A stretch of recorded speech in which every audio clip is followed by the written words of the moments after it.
1 hour, 1 minute on the nose. I see Plebs in the back. Plebs is a man I met and didn't know that I met him during the Ottawa convoy on the streets. And we've since grown to know each other on the social medias. You may not know who he is. You'll discover him now. This is going to be fun because we're going to try a little different format. It's not just going to be the interview format. I'm not going to ask Plebs where he was born and raised and how many kids he has. We're going to segue this into some serious news items coming out of Canada, right up to defamation lawsuit for $2 million filed against Brendan Miller, the lawyer for the convoy, over allegations he made during the convoy in representing the convoy as relates to the alleged identity of the individual who might have been carrying the Yahtzee flag, the Nazi flag at the protest. Pleb, get ready. I'm bringing you in. 3, 2, 1. How's it going, Viva? Am I loud? How's that mic sounding? Well, it blew my ears. Let me just see what the chat has to say. I'm a little too close to the mic here. I'll just turn down my gain a little bit. Are we sounding good now? It's sounding good. What I'll do on my end, hold on, I'm just going to go audio. I'm on automatically adjust. Let me see what the chat is saying now. Okay, mic check 1, 2. Let's hear it again, Pleb. Hey, chat, how are we sounding right now? I'm about a foot away. I think this is perfect. Okay, good. Man, what an honor to finally get on a stream with Viva Frei. Wow. Well, dude, I'll tell you, what's funny is like you get to know people on social media, and it's like a relationship that blossoms in digital time. I see some of your, I've seen your tweets from the beginning.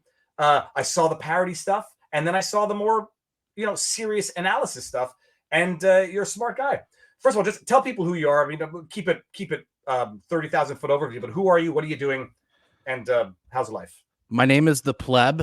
My pronouns are he, him. No, just kidding. My name is Pleb. I was at the Freedom Convoy where I met Viva. I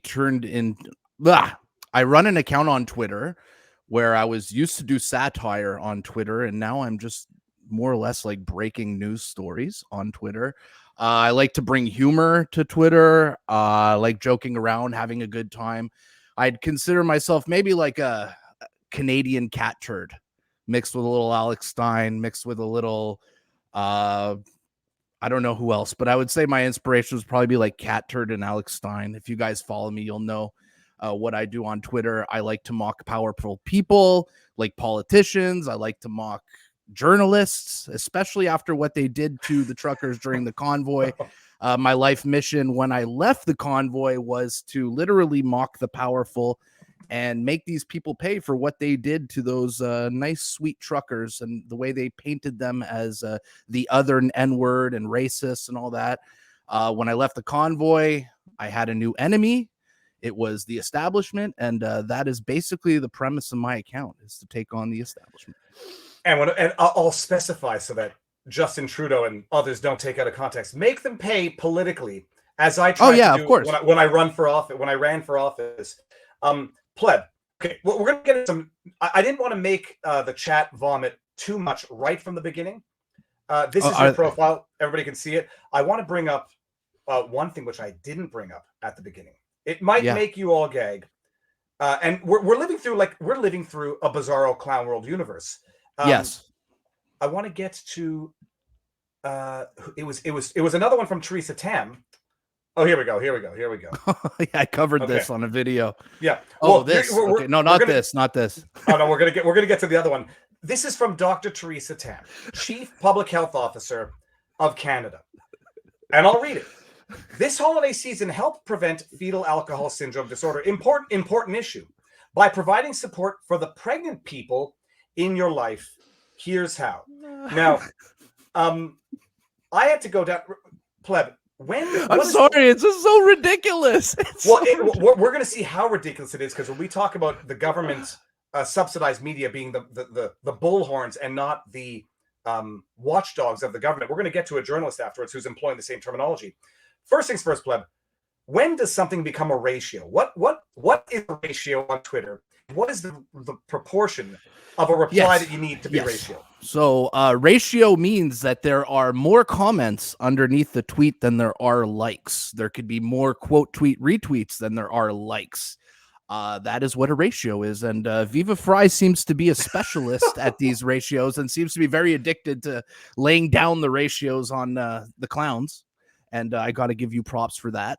I'm definitely like putting in those ratios as well on Twitter. That's probably one of the more fun parts on Twitter, is being able to ratio people that are powerful. You know, that is truly the appeal of Twitter. That's what you don't get on Facebook. That's what you don't get on Instagram. You don't get access to the powerful and the elites. That's what Twitter is. And that's why Twitter is number one by far. It's the amazing thing. You're 1000% right. Like, the people got caught up on the blue check mark, you know, the legacy blue check mark. It's not about blue check marks and whatever. It's about being able to have direct access to powerful people, celebrities, and speak directly to them where you otherwise never get within 10 miles of them. I just happen to think that there is no way any one of Theresa Tam, Justin Trudeau, Jagmeet Singh, there's no way they look at the replies, because they would be devastated if they do and they're unfair, but because they are accurate and fair. Look at this. I screen grabbed it, Pleb. This is in response to Theresa Tam's. Let me maximize. Viva's showing off his ratios right now on the stream. I love it. There we go. We're scrolling down. Here we go. We got, why do you hate women? Pregnant people, you might want to look into getting a refund from your medical school. How can we trust a doctor who finds it impossible to acknowledge that women get pregnant? Only women can get pregnant. If you don't know that, you should resign. It goes on and on. But Pleb, isn't that the best? That's the best part about Twitter, is the fact that we can like rage against the machine and make a mockery of these politicians and make a mockery of these powerful elites. That's truly the best part about Twitter, man. And I see you going at it every day, going after ridiculous clown world posts like this. And man, I see you doing that work, Viva, and it's an inspiration, man. It's an inspiration. Well, like I said, it's an inspiration or an obsession.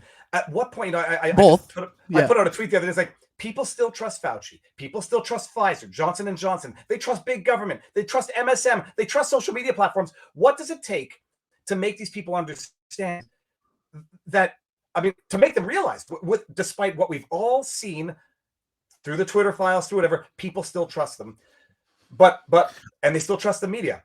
Look, I have a question for you, Viva, about like Elon Musk buying Twitter. Do you like, now we're starting to see, like, now with the government propaganda videos coming out, like Theresa Tam with her Merry Christmas video with Santa Claus or Mrs. Claus or whatever, these kind of videos. 2 years ago, a year ago on Twitter, these posts would not get ratioed. And I'm curious if it's the tide that's turning politically, or if it's Elon Musk buying Twitter that's these ratios are no longer being censored. I'm curious what you think it is. I think it's probably a bit of both, but I think it's more just the people who are cool now, the popular accounts now, the ones that are getting traction. I should say popular, it's not high school. The accounts that are resonating with the masses, with the people who are listening, are the ones that are telling the truth, not the ones that are pushing these obscene lies in your face. It's perfect segue into this, Pleb, and you're going to have a lot to talk about this one. It's the awakening of journalism having been just consistent lies, and people are realizing it now, and they're not shy anymore, and they're a little bit angry in a politically justified manner. It's funny, isn't it? Like when you have Theresa Tam coming out and saying pregnant people, and then you get Canadian journalists coming out and simultaneously, symbiotically, but like organically at the same time, saying pregnant people. Is it not weird? Now, I had to highlight this from Canadian journalist Rachel Gilmore. Some pregnant people weren't able to have a medication abortion. The idea. In one circumstance, pregnant people. In another, intelligent young women sometimes speak with vocal fry. In other circumstances, people really love to hate successful young female journalists. And I say, is it not telling that journalists and the government simultaneously start using language which is scientifically correct and morally reprehensible? What's your take on that? Well, they do the same thing with all kinds of language. Like, I don't know if you noticed during the Christmas season, now it's, the liberal MPs there's a lot of happy holidays. We're seeing a lot of happy holidays. They seem to all get on the same page in terms of language. That's why these liberals are really hard to defeat. truly, because they truly play as a team better than our side, way better. Like you tell these liberals, men are women, women are men, blah blah blah. They'll go repeat it, no questions asked. That's the gameplay. That's what the coach is telling them. That's the NPCs, man. This is why they are so hard to defeat, because they do play team sports well together, and it is hilarious just watching the media just repeat what is told to them. I truly have a theory about Rachel Gilmore, though, that she does these things truly to rage farm. Like, Rachel Gilmore, if she didn't do this, would probably have a very small following on Twitter. She'd probably have like 2,000-3,000 followers on Twitter. She'd just be any other journalist. But because she pushes those rage farm buttons on the people and gets the engagement coming to her, I feel that's why she's her following is big. Kind of like Taylor Lorenz doing the same thing. When Rachel makes a story about herself is when her numbers just blow through the roof and her followers go up. And I truly believe she is gaslighting us on purpose. Well, and I'll say, for those who don't know, Rachel Gilmore is a journalist for CTV News. I had a run-in with Rachel back in when that guy who went and shot up the FBI center in Ohio was alleged to have said, Viva Frei said people are heading to Mar-a-Lago to protest. And one journalist wrote an article without, even consulting to see what I said, if I said that, which by the way, just I never, it was back in the day when they were protesting outside Mar-a-Lago. And I said in a stream to a super chat, yeah, apparently protesters are heading down to Mar-a-Lago. Never use the word patriots because I don't use that word. And I said, I wouldn't go. You saw what they did with January 6 people who were within the vicinity of January 6. Call me a coward. I wouldn't be within a mile of Mar-a-Lago. But then some journalists write some stupid thing quoting this guy who did something awful.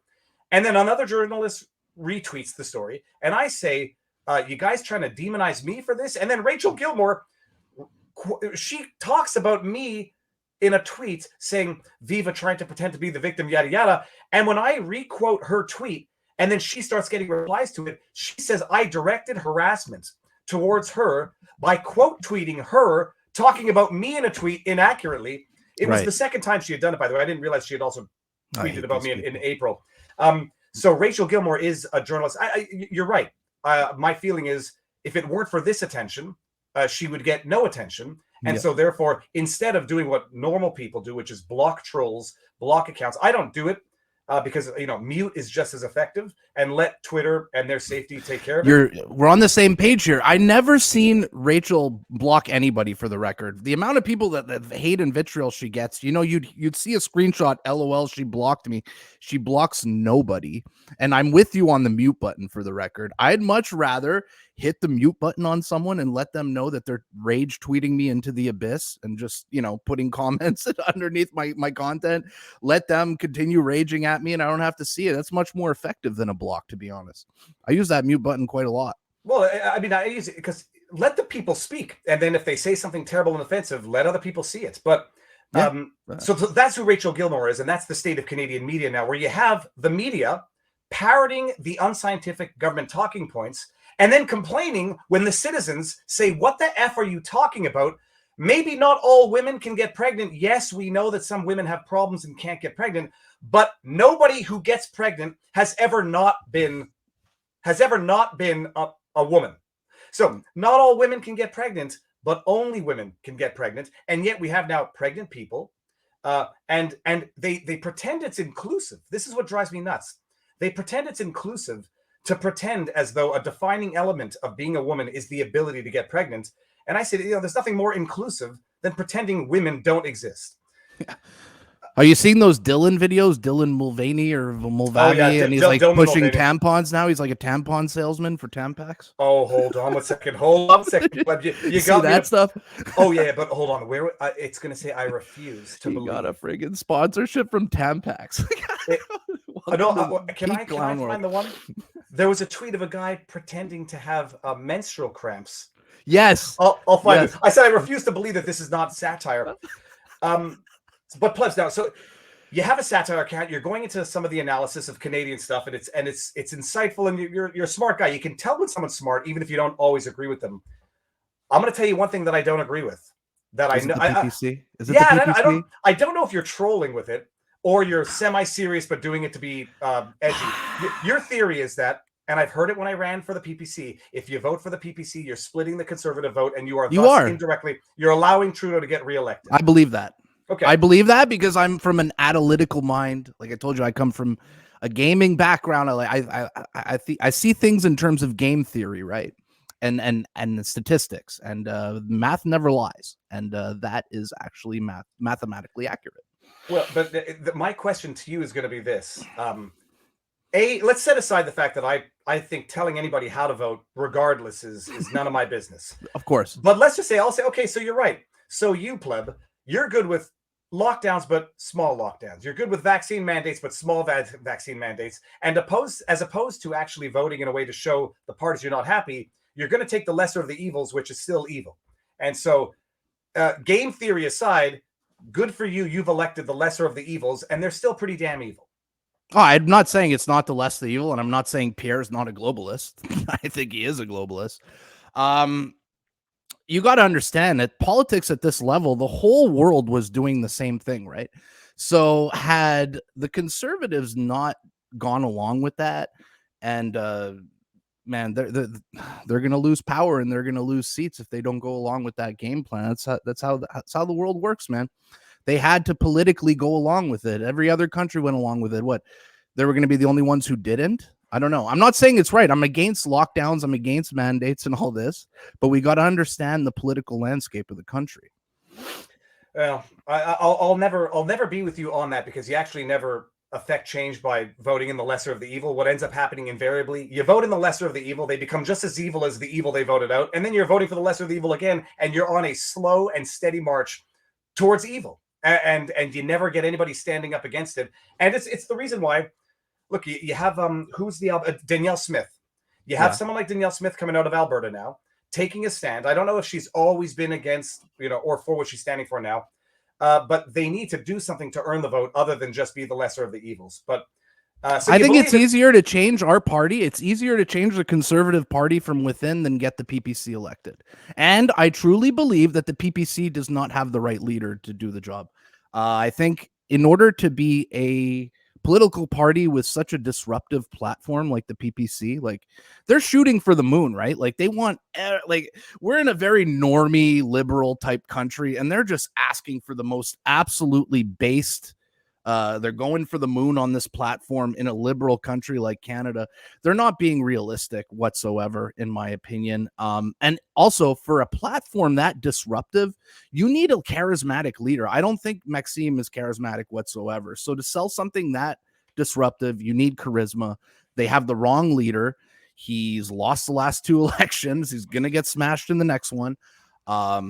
Man, I'll only push back on one thing. He lost the last 2 elections. Starting any political party from scratch, as Maxime did, as Kalaharios. What's his first name? For goodness sake, Jim Kalaharios. Jim. As Jim, I was going to say George. Yeah. Starting a political party from scratch and expecting to win anything in the first election or 2. I mean, it's so unrealistic. It's a deterrent to starting a new party. I think I have tremendous respect for Maxime. We have strengths and we have weaknesses.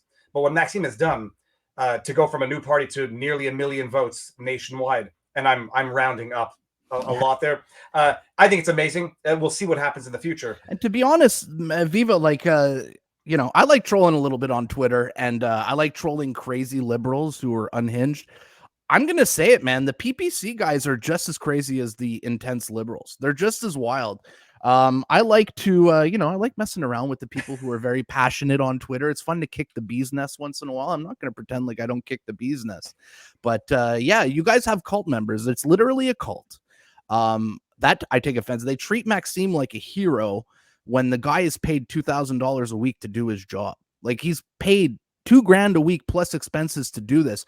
If you want to talk about heroes, okay, let's talk about Roman Baber, who like literally put his job on the line and lost his job, lost his income over this. Maxime got himself arrested at a protest. Hey man, you're paid $2,000 a week to protest. This is your job. This is literally your job. I'm not going to go to the Tim Hortons and the guy who serves me a coffee, I'm going to call him a hero, because he served me his coffee properly. He gave me he did his job properly. You know, it's just someone doing their job. That's where I take a little bit of offense with this. It's almost like I would say a cult status. Politics has leaders, and it does mean defending the leaders even when they've done wrong things. I'm not saying that about Maxime. Just politics as a whole is something of a substitute for religion. You just substitute your God for the leader of the party, and then it becomes a question of supporting the party despite the foibles of the candidate. And I'm looking more towards like Clinton and Trudeau than Maxime. No, I think Maxime. I like him. He's principled, and maybe to a flaw in that he doesn't compromise his political beliefs in order to win elections. So coming out against certain policies, the redistribution of federal funding, which might prejudice Quebec's interests, to come out against that.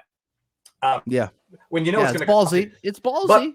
But, and Roman Baber, I had him on the channel. I think he's great. I thought he's great. I think he's great. But I think he suffered the consequences of trying to compromise and go mainstream with the Conservatives. And what happened to him happened. What happened to the Conservatives happened. And now he's got to decide. I think he would have been better off going to the PPC. And he was if he was the leader of the PPC, it would probably be a game changer for me, to be honest. If someone like Roman was leading that party, I think it would change the game. I'd feel like my vote is less wasted, so to speak. And man, and then another thing, they come out like, look, I've made videos where I've criticized Pierre. Like, I hate the Ukraine funding. Like, this is the thing that drives me the most crazy about Pierre is the Ukraine funding, and then claiming to be based and doing nothing based. I call out my own side. But when I see these guys coming at me saying, oh, Pierre, SDG, Agenda 2030, WEF. Hey, man, Maxime attended the WEF in 2008, man. It's on the Government of Canada's website. And if you look, 7 years later in 2015, Maxime is literally sharing articles from the WEF website. That's a 7-year window of Maxime having WEF ties. So don't come out here and claim, Pierre's the globalist. Pierre, they're all globalists. Don't trust any politicians. Don't be a sucker. Stop looking at Pleb, I'll tell you one thing. The one thing I've learned about the WEF and who they put up on their site, although Maxime's not on their site, first of all, everybody directly or indirectly in politics has probably had something to do with attending a conference. What I understand with Maxime is that it wasn't Maxime at a conference. It was one of the members of his parties at a conference. Attending a conference, in the world of politics, there's going to be that 6 degrees of separation from Satan himself. Sharing links, I don't know what references, but it's possible to share the links. I've shared WEF links. It certainly wasn't to compliment them. But Viva, when I left the convoy, right? I left the convoy. I said, this is my promise to myself. I am going to do everything in my power to get Trudeau for Trudeau must go. I will everything I can do for Trudeau must go. I will do it. Right. And I see this, I'm not the most politically savvy guy like yourself, but I see this as I want Trudeau gone. Right. And I see Pierre Poilievre can get rid of this guy. It might be naive, to think that it'll be any different under Pierre. Of course, of course, it might be naive, but I see the PPC getting in the way of my Trudeau must go life mission right now, and that's kind of where the trolling's coming from. Well, it's an old theory, splitting the vote. I mean, people could say the same thing about the NDP and the Liberals, but people don't say it. My philosophy, first of all, I don't tell people how to vote, even if I say that person's the devil. But I don't believe in compromising your vote as a matter of principle, because then you affect no change. You just compromise your own integrity. But hold on. We can move on from the PPC, bros. I'm sorry if I hurt your feelings on Twitter. I just like talking smack. You didn't hurt my feelings whatsoever. I just want to show the world I disagree with the plebs on this. Oh, of course. And yet I still follow him, and I still like him, and I'll have a discussion, and I'll tell him I think he's wrong, and I understand why he thinks I'm wrong. And now we move on to Satan himself coming out of Quebec. I just want to bring this one up to remind everybody. I want everyone to remember what we went through, because some people seem to be forgetting. This is a tweet from François Legault. When you talk about WEF connections, yes, François Legault is the premier of Quebec. Yeah. He retweeted, or not retweeted, in 2017, he tweeted, I just read The Fourth Industrial Revolution by Klaus Schwab. I don't know if he gave it a thumbs up. Yeah. He read The Fourth Industrial Revolution of Klaus Schwab and promoted it on Twitter. Yeah, like he sent him his book. Klaus Schwab sent him the book, and he posted a picture of the book Klaus sent him, I'm pretty sure. I don't know if he sent it to him, but I know that it was a tweet that I said. I was like, it's fake, and it's not fake. But this was what we were living through When is this from? November 2020. This is the government, by the way. I'll read it and translate it. Voici un rappel du calendrier pour planifier nos rassemblements de Noël avec nos familles. Here's a reminder of the calendar for scheduling your Christmas get-togethers with family. On doit respecter notre contrat moral. We have to respect our moral contract. On peut faire des rassemblements de 10 personnes maximum pendant 4 jours. You can have gatherings of 10 people maximum for 4 days. You can only have them for the 4-day window. It's not that you can have gatherings of 10 people maximum for an aggregate of 4. You have a 4-day window where the government says, here's your window for meeting with 10 or more. Mais on s'isole une semaine avant et une semaine après. We isolate 1 week before and 1 week after. Here's your schedule, plebs. I'm saying plebs. Yeah. And people have forgotten. This is not bad science. This is not we did our best. This is a crime against humanity. There's no other way of saying it. Viva, I had family come to my house during these lockdowns, and I had like my sister-in-law like parking at like a shopping mall parking lot, so that like it didn't look like we had too many cars in our driveway. Like that's how friggin' crazy it got in Quebec. And I don't know if you remember that video that went out on Twitter where like the cops are showing up to that Christmas party and arresting people? That literally, I was in Gatineau when that happened. I was living in Gatineau when that happened, and like, yeah, Quebec had it really, really, really bad. And the funny thing is, Viva, after all of this, in the last Quebec election, Legault wins more seats than he did the previous election. After all the COVID nonsense, he somehow gets more power and he's more popular. Explain that one to me. This is why I'm actually kind of scared going into the next federal election. Like, hopefully Quebec is not a sign of what's to come for the rest of the country. I'll explain it. On the one hand, there are people who just need to be told what to do. And I don't say that in a judgmental, negative way. You know, at a law firm, my dad always said, you have your, I'm going to screw it up. You have your minders, your finders, and your grinders. Minders, finders, and grinders. Finders are the rainmakers. Minders are the, you know, they take care of, I forget what the minders are. And then the grinders just need to be given the task and do it. And everybody has a role in life. In society, there are people who are insecure, who just need to be told what to do. Give me a schedule. Let me know what to do. It'll make my life easier. Morally speaking, it'll also make me feel better. Look, if I get my granny sick and she dies, not my fault. François Legault told me to do it. There's that element. There's the element also that the government controls, subsidizes, dictates the media, which crafts public opinion, and which, you know, memory holds this crap so that people actually, after the abuse, forget how bad it was. During the last provincial election, I was gonna buy a billboard and just, you know, something along the line of "N'oubliez pas" ou "Je me souviens, François Legault est un dictateur." A play on the license plate. Never forget, François Legault's a dictator. I'm glad I didn't do it. Would have been $5,000 wasted, because people, Stockholm syndrome, they end up loving their captors. It's insane. But now, here, this is the one I think you thought I was going to play before. Talking of ratios, I'm pretty sure it is this. You've been featured in a lot of my videos recently. I know. Ratios. First of all, you're almost in every one where I cover ratios. It's not, you know, the ratio becomes easier to obtain when you have a bigger. I think you said "go to hell" under this post, but go to hell with a typo. I got a typo. It's a comma instead of a period. Forget it. Maybe that's what made it. Everybody, behold. You thought the government propaganda at the beginning of the stream was bad. Look at this, and I'm going to pause it just to highlight. Just before we start, Viva, they're marketing this to old people, which is funny. Like, if you look at this commercial, it's like marketed clearly to older men. It's because the young people ain't taking these shots. No one's taking the vaccines anymore, and it seems to be only the older people that are taking it. So now they're doing commercials targeted to older people. Well, not even that, but young people aren't taking it, and the old people seem to be taking it less.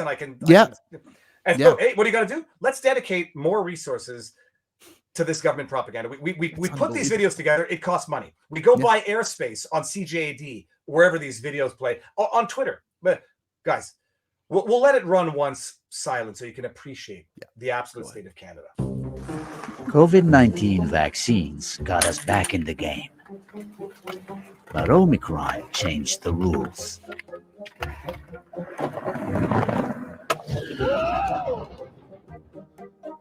The hockey sticks backwards.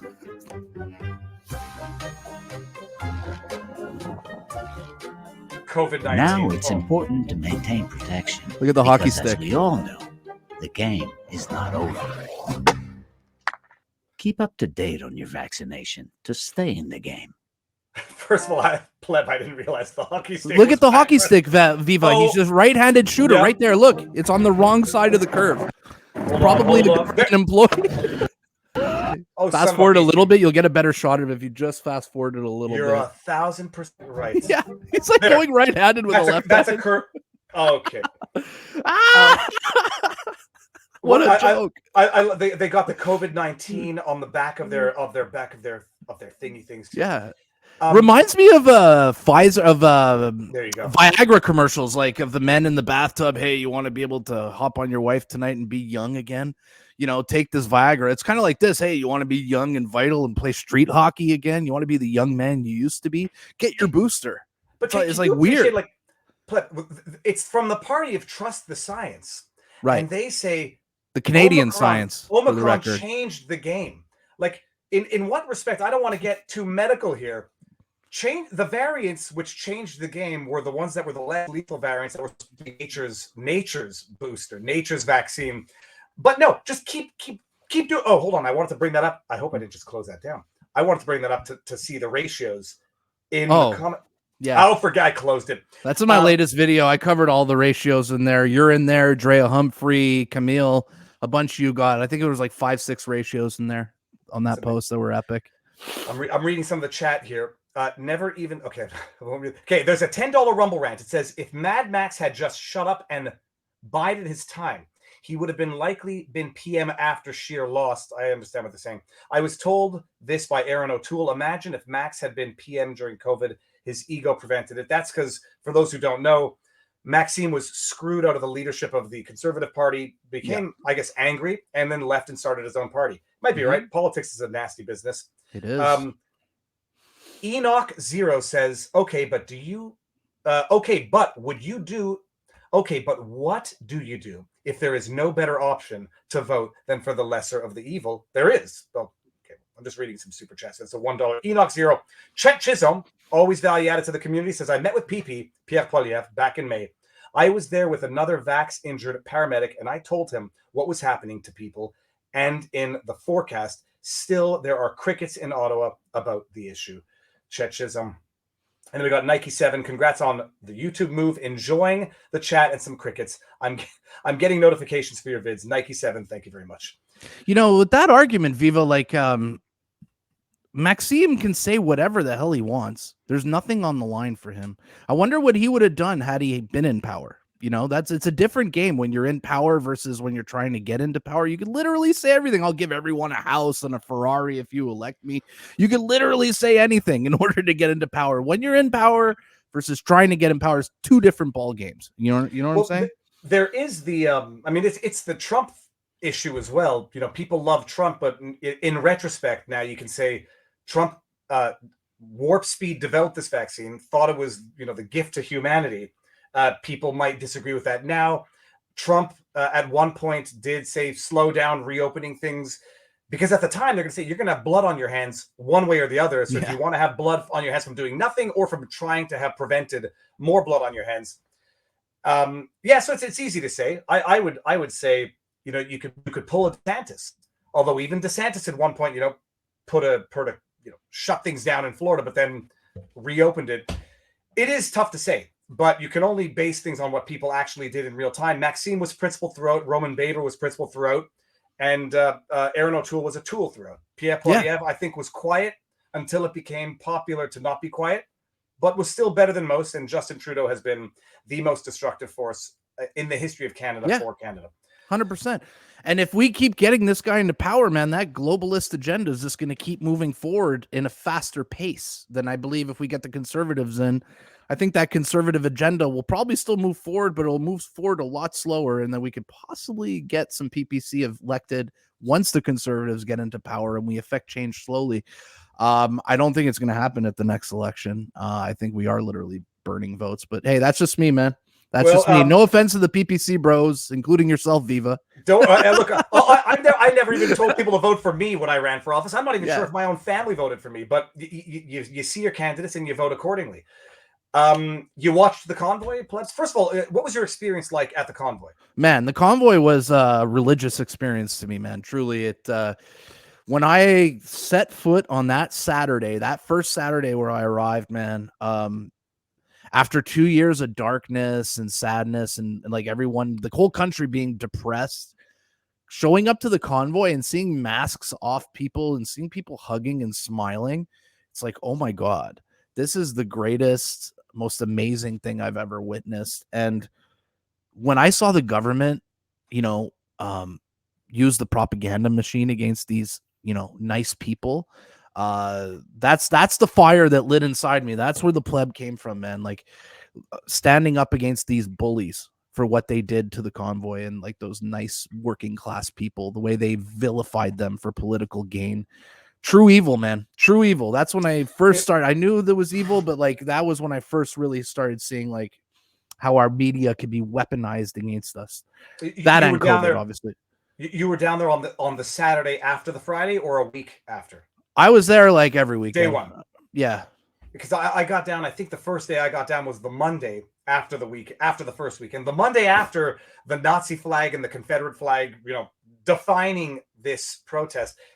I got to tell you, like, my eye-opening moment in the world, or my beginning of the red pill, was 2016 Trump. I wasn't vocal about anything, but I realized it's corruption through and through.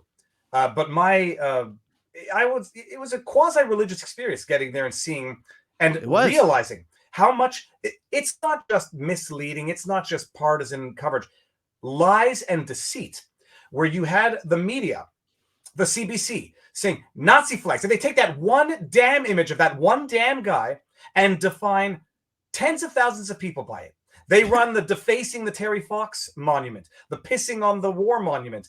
I said, okay, I'm going to go down and see it. And I was expecting to see it. I was expecting to see in real time. And I was expecting to take flack from my base and saying, you know, why don't make us look bad? I saw nothing. And I realized, holy crap, it's like the Matrix. And there are people who are in the Matrix just walking around saying, oh, CBC said there were Nazi flags, bad truckers.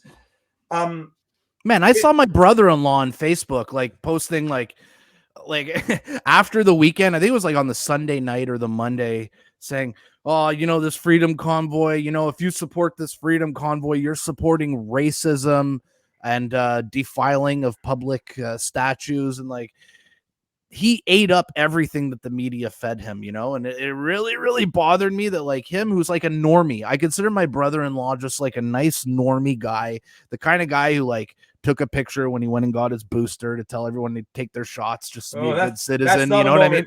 That's indoctrinated. I was gonna say a normie is like someone who's, you know, reasonably smart, but not yet taken. But yeah, the propaganda just works on people so well, man, and still sickens me to this day how they the way they painted those truckers, man. It still sickens me. I'm gonna read a $5 rumble rant from Cul-de-sac Hero. That means dead end. Cul-de-sac. Cul-de-sac. It says Canadians need to change the narrative like they did with the convoy before politicians can talk about it. Lockdowns, mass immigration, globalism. It's up to us. But Pleb. So we were at, and thank you very much for the rumble rant, by the way. We were at that protest. We covered it.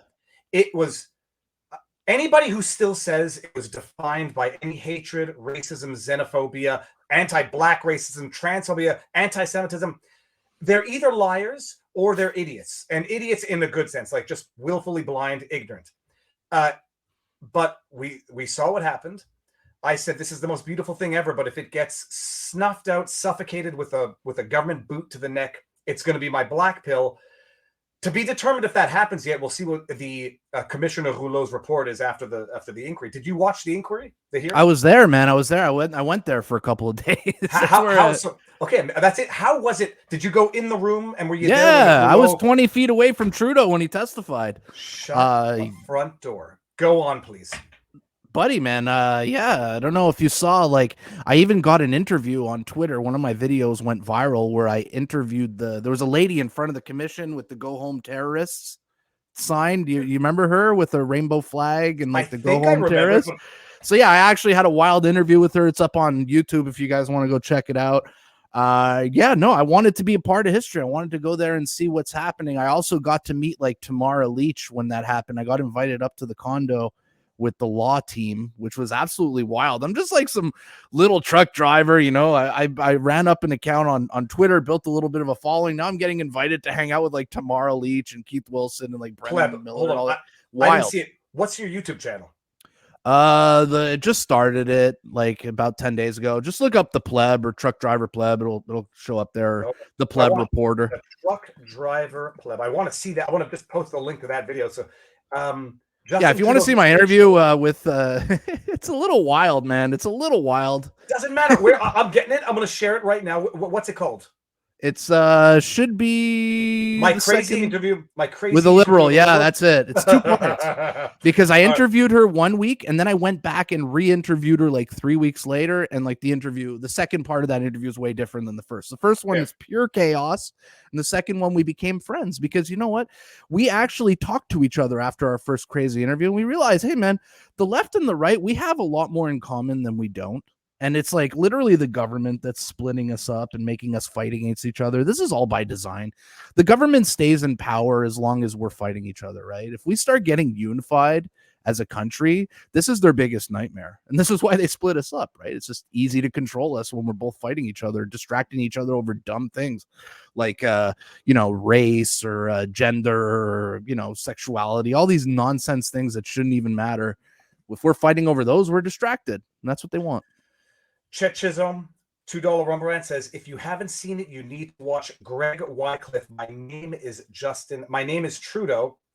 It's Trudeau doing his testimony at the inquiry through song. It's hilarious and terribly accurate. I'm screen grabbing that so I can look at it.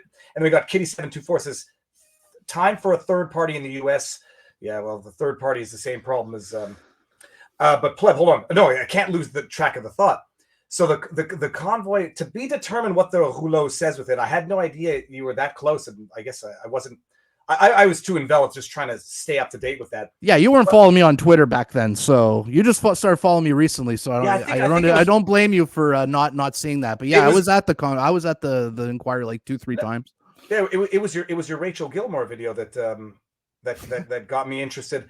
But hold on, where is the article? Oh, for goodness sake, let me just go share it with. What's going to happen with this inquiry? Do you think the outcome's already decided beforehand? No, I got very scared watching the week. Are you looking at my screen now? Yeah. Okay, National Post, Brendan Miller. We'll get to that in a second, but I guess I'll have to do defamation. I couldn't find the original video. National Post. Here we go. There was that scene, that part during the convoy when Brendan Miller was trying to call a witness. And started talking about the individual who might have been carrying the Nazi flag. Yeah. So it was suspected of being an individual. I don't know. I'm just reading the news, people. But yeah, he went into the lobby and started like hounding down Greg McCarran or something. G-Mac of the Glebe on Twitter. Like he thought that was Brian Fox, and he's like, "Get in the courtroom!" Like, yeah, wild. Glenn McGregor said it is a case of mistaken identity. He was trying to get a witness, whatever.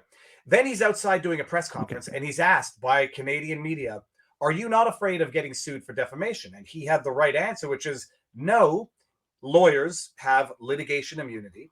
In the context of the exercise of their practice, if they make sincere representations for and on behalf of a client, you don't get sued for defamation. There are circumstances where a lawyer can get sued for defamation for making knowingly egregious false statements intended to harm, etc. There's just a higher bar. But I said at the time, I think it was Glenn McGregor from Global who retweeted it. But I said, when a Canadian reporter is asking you if you're scared of getting sued for defamation, it's not a question, it's a threat. And more specifically, it's a dog whistle for others to do it. Are you not afraid of doing it? Wink, wink, nudge, nudge. Sue him for defamation. Someone find the claim, do it, because you got the media support to do it. And lo and behold, December 21st, 2022, the news is out. Public affairs firm, this is the one Enterprise that came up during the convoy. Executives sue Freedom Convoy lawyer Brendan Miller for $2 million over Nazi flag claim. Claims that Mr. Fox and Enterprise were involved in any way in the Freedom Convoy protests in Ottawa are patently false, deeply offensive, and damaging. And then they say, couldn't have been Fox. Fox was 500 kilometers away in Toronto the day of when it happened. Did you see the wording of that, Viva? Look at the wording up there. Is like, what is it written right there? That Mr. Fox was involved anyway in the Freedom Convoy in Ottawa are both patently false, deeply offensive and damaging. That he would even be involved with the convoy. You know, well, that wording. Deeply offensive. I don't care if you're offended. Like, deeply offensive. Too bad. You live with it.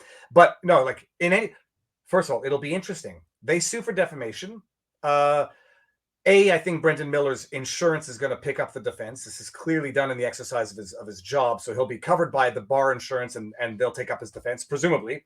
But then, you're going to have some interesting discovery to some extent, I guess. A Toronto public affairs firm and its senior executive are suing $2 million over the allegations that this guy Brian Fox was carrying the Nazi flag and character assassination. Just want to see where Mr. Miller's claims that Mr. Fox and Enterprise were involved in any way patently false. That's in the header. Okay. Where does it go on to say? Oh, here we go. Brian Fox has not been in Ottawa since 2019 and was 500 kilometers away in Toronto on January 29, 2022, the day Mr. Miller claimed he was in Ottawa. Defamation lawsuit filed by Enterprise and Fox stems from claims Miller repeatedly made during and outside the Emergencies Act inquiry. That Fox was the Nazi flag-bearing man seen in the freedom protest, yada, yada, yada. So, doesn't look like it was the case that it was Fox, but they're going after him. This is lawfare. But, if I'm Brian Fox and I'm actually not the guy who was alleged to, if that's not me, and now my name has been put out there in my company. Yeah, I'm pissed off for sure. But going after the lawyer, this is the world in which we live. We'll see where it goes. But lawfare, isn't that what they did to Tamara Leach? Like, basically just dragged her through the system. That was the ultimate punishment, right? For the convoy was lawfare. Well, that's beyond lawfare. I mean, that's political persecution as far as I'm concerned. Locking someone up for what was she in jail for? Like close to 2 months aggregate. She was in jail for a few weeks at the beginning for non-violent mischief crime. Yeah, it's a. Can I swear? Sick. Kids, it's a fucking joke. Yeah, you got the guy who rammed into the 4 protesters in Winnipeg. Yes, let out on bail. Yeah, but Tamara Litch, Pat King, who were the other ones? Barber, in jail indefinitely on non-violent mischief charges. We have a communist, China-esque, North Korea-esque, weaponized judicial system, prosecutorial system in Canada, and we have Justin Trudeau. Yeah, and we have a media that's funded by the government, which is like sick. It's sick. Literally like China or North Korea, man. Like, it's wild. It's wild. And you get people who pick on the nuance. Well, Justin Trudeau only subsidizes, or it should say the federal government only subsidizes Radio-Canada CBC to the tune of $1 billion a year. The $600 million bailout isn't for digital. It's only for print media. The COVID ads for digital, the government ads, all this other stuff that subsidize these flailing. That's advertising. That's not subsidizing. That's not buying their support when it is.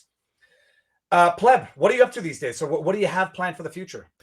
Man, I'm gonna try to grow this YouTube channel, man. Like I've I grew my Twitter account this year, to a nice little following here. I'm gonna try to grow YouTube. I'd like to make daily videos on YouTube where I just talk about what's going on Twitter, mostly going over like some of these propaganda videos, things like that. But yeah, keep fighting, keep culture jamming, fighting the good fight, trying to take down the establishment and troll the establishment, make a mockery of the establishment. That's what I'm really trying to do. I'm here to make a mockery of powerful people.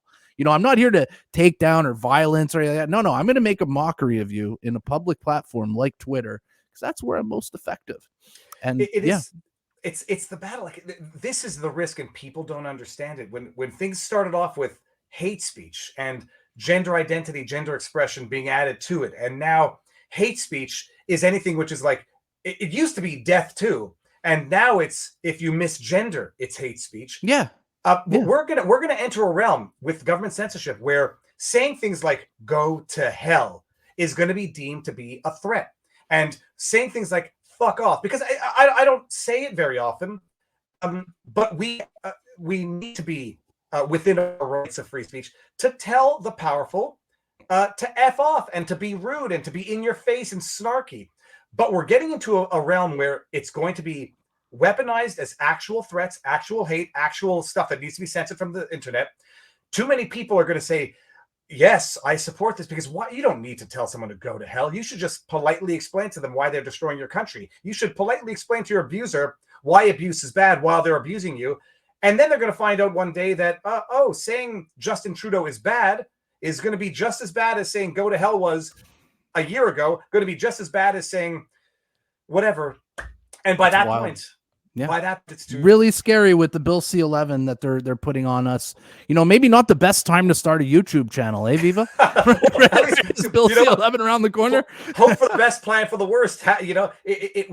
It will kill independent content creation in Canada, but it's going to chase Canadian content creators out of Canada. And if anybody thinks it's only for the political news type commentators, it's not, because this is going to affect everybody. And you don't have to build a wall anymore to create a walled off community. You don't have to build the great, what is it, Jesus, the Berlin Wall to separate the East from the West. Build a digital wall. Build exactly what Justin Trudeau is doing right now, and you'll end up with your own hermit kingdom akin to North Korea. Yeah. Well, Clyde was telling me that he thinks that this Bill C-11 could trigger a trade war with the United States, because there's so much money involved in the advertising on both sides of the borders that this could literally mess with America's money, and that could be the downfall of Bill C-11. Well, it's interesting. We'll see. The Senate is supposed to be the sober afterthought of our government. But they have like 30 more senators that are liberal than conservative. How is that even fair? And we don't even get to vote them in. That's it. They're not even elected. They're appointed by the government, and a lot of them are appointed. The game is rigged, Viva, man. You did the right thing. Hopefully I can make it so I can move down to Florida too, man. You got the good idea. Well, you ran for the PPC, so morally you could say to yourself, at least I tried. At least I tried to affect change. And you're down in Florida now, enjoying the fruits of your labor, man, and nothing but respect, man. I look up to you a lot. Pleb, I'm still Canadian, and I still will do everything I can to save the country. And I might come back. We'll see what happens in a year's time. But it's not just, when you talk about the outcome of the commission, it's not just that it has to be Trudeau was wrong. It has to be so sternly worded, an admonishment, that it can never happen again. The problem is there are too many Canadians who don't think there was anything problematic done in the first place. And I don't know how you get past it. And I don't know how you wake people up who do not want to be woken up from their slumber, because it's just better to dream than to wake up to reality. Nah, they don't care, man. Like, did you see the protests that happened in Paris last weekend? Yeah. Right on Christmas Eve. Like, Paris is just complete chaos, third world rioting. They're literally ripping pavement off the ground to whip at police. Like, that's what that's what they want us to believe. That's what Canadian media wants you to believe Ottawa was, But it was the complete opposite. It's so offensive, because it was the most, man, they were shoveling the ground, man. They were literally shoveling the snow off the ground. It was the most beautiful thing ever, man. No, but it's a joke, because they were shoveling the snow. Spinney at the monument, the veterans there shoveling, feeding the homeless. I remember there were fewer homeless people when I was there than there are typically, and yet at the same time, Justin Trudeau does not even dignify the protest with discourse, a militarized police on them, and then a week after the commission comes out and says, I support people's right to protest in China. I support people's right to protest in India a year earlier. It's as though it is literally the gaslighting by definition, where he's trying to trigger a response by the in-your-face insult to injury that he's inflicting on the people that he's been abusing for the last 2 years. But hey, he got a slim minority, stayed in power. We'll see what happens in the new year. Rumorings, you'll let me know if you know anything more about these rumorings. People want an election in 2023. We're looking at Brian Lilly just released an article there in the Toronto Sun saying that it's a poll. So let's, do we trust polls? Do we trust this poll because it works out in our favor? You know what I mean? But there was a poll that came out that said that the majority of Canadians want Trudeau to step down. But what if he does step down? What's next? Chrystia Freeland? It's the same shit. It's probably even worse. It's probably worse. She's more intellectually capable than him. It's not good. Well, it's worse. She's more intellectually capable and more loyal to foreign interests than even Justin Trudeau. Justin Trudeau, I think, is bought by clout, by prestige, by glamour. Chrystia Freeland, as she made it clear, that is how she pronounces her name. And I say this for no reason other than to point out, In an era where Canadians are freezing, Canadians are suffering, Canadians are ending their lives under medical assistance and dying at record levels because the system can't support them, we're shipping hundreds of millions of dollars to Chrystia Freeland's homeland. Yeah, and Zelensky's wife's out in Paris 2 weeks ago going to raise money in Paris, and she's in France to raise money. And then there's reports coming out that she went on a 40,000 euro shopping spree while in Paris. You know what I mean? It's sick. It's all sick. It's the insult to injury, and I sincerely believe they hope to provoke some sort of response that allows them, empowers them to do even more of what they're already doing. Yeah. Pleb, name of your YouTube channel, name of your Twitter feed, please. Okay. I am the Pleb Reporter on YouTube. Please subscribe to me. I'm getting my channel started here, the Pleb. Just search the Pleb on YouTube. You'll be able to find me. And as far as Twitter goes, Truck Driver Pleb. Yeah, man. Follow me on both, man. We have a good time. We rage against the machine. We take on the establishment, and you engage more with Rachel Gilmore than I do. I think I'm done with her because I do believe it's the most insincere discourse where engage with accusations of bullying, don't engage with nobody's, I'm being ignored for whatever the insert. I unfollowed her, man. I unfollowed her recently. I've ratioed her enough times now. Like every single time that I respond to her tweets is becoming a ratio. I need new challenges, I need bigger challenges in this game. Rachel Gilmore's small potatoes at this point. I'm done with Rachel as well. Well, people, we're gonna end it. Pleb, stick around. We'll talk afterwards because this has been 2 hours.